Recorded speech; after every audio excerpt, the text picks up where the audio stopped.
Most learners fail their driving test for simple mistakes, especially in automatic cars. In this video, let me show you 5 mistakes learners make when they're learning in an automatic car. Let's start the lesson. Now, number 1, moving off safely. Many learners, they fail the driving test for moving off safely. There will be many times the driving instructor will ask you to stop somewhere safe on the left, and then he or she will ask you to move off. Now, before you move off, many learners, they fail for moving off safely. Why? Is because they don't look at the blind spot. This is one of the main common problem or the main common mistake the learners are making, and they fail.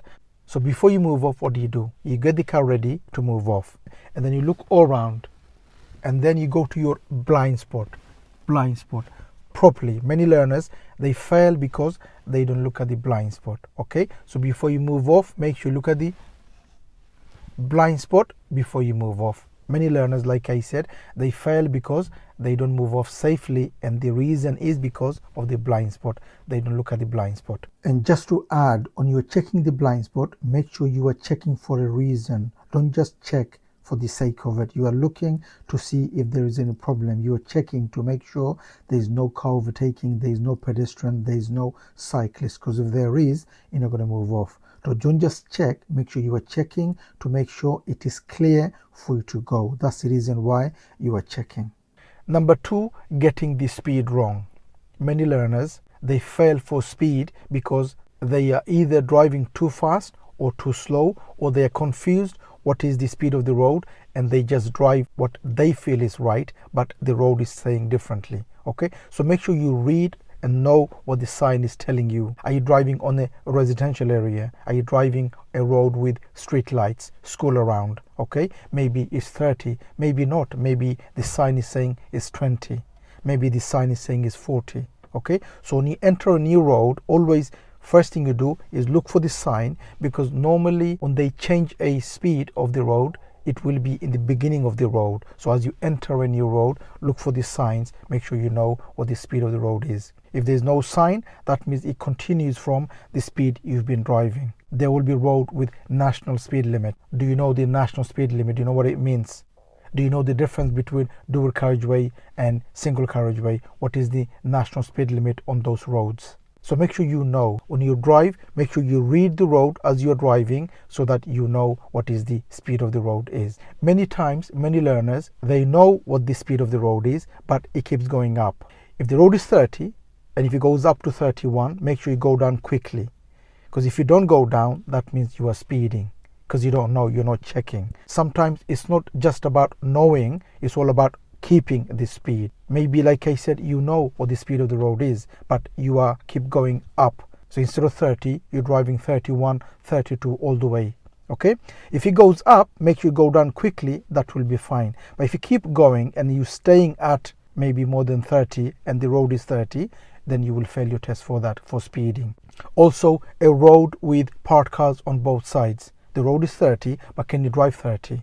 Sometimes, even though the maximum is 30, but the road has a lot of problems. Maybe it's got parked cars, people around, children around, school around. Maybe you can't do 30. So depending on the road, always read and know what the speed of the road is, and also if there's a problem, drive according to what the road situation is.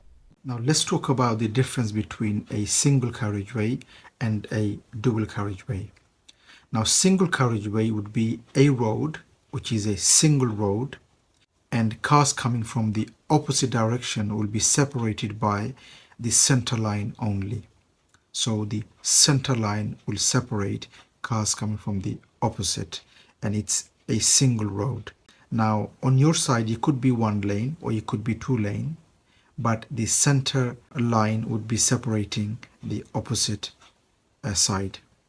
So if it's a dual carriageway, it will be separated the opposite side by a center reservation. It will not be separated by a center line. It will be separated by either a strip of land in the middle or a barrier or a railing in the middle. And the left side would be a carriageway separate to the opposite carriageway. It will be 2 different carriageway for each way.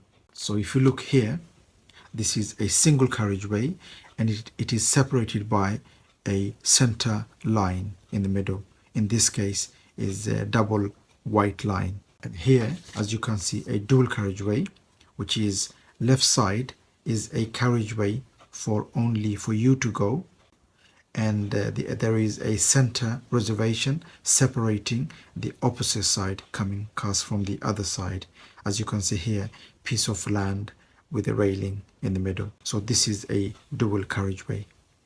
If you were driving on this road, this would be a single carriageway, and as you can see, cars coming from the opposite, and the separating the opposite side is only by road markings in the middle.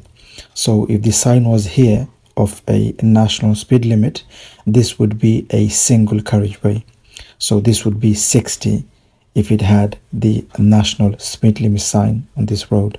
If you were driving on this road, this would be a dual carriageway. As you can see, the opposite side is divided by or separated by railings in the middle, and it's not a center line. So the left side has a carriageway and the opposite side is divided or separated by railings, which is a separate carriageway, and this is known as a dual carriageway. Hi, if you are learning to drive or you are training to become a driving instructor, we have an online course for you.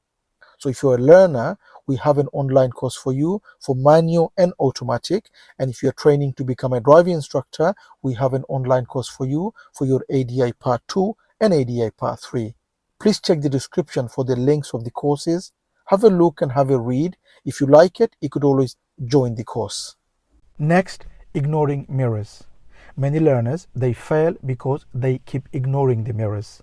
So for example, every 5 to 8 seconds, you should be looking at the top mirror. Okay, so you're driving and you should be looking at the mirror every 5 to 8 seconds. Okay, you look at the top mirror. Or if you're going left, if you're going right, if you are slowing down, if you are braking, if you're giving gas, you should look at the mirror first before you do any of that. So basically, any change of speed, whether you are going up or you're going down, you should be looking at the mirror. And if it's a long road and you are just driving, don't just look ahead. Make sure you look at the mirror every 5 seconds. Okay, look at the side mirrors so that you know what's around. Remember, mirrors are there to give you the information. Unless you look, you don't really know what's there, what the problems are. Okay, so every 5 to 8 seconds, look at the top mirror. Or if you're going left, top and left mirror, and then signal. If you're going right, top and right mirror, and then signal. If you're braking, look at the mirror, then brake. If you're giving gas, look at the mirror, then give gas. Okay, so don't ignore the mirror, because if you do, you will fail your test for that. Next, signaling.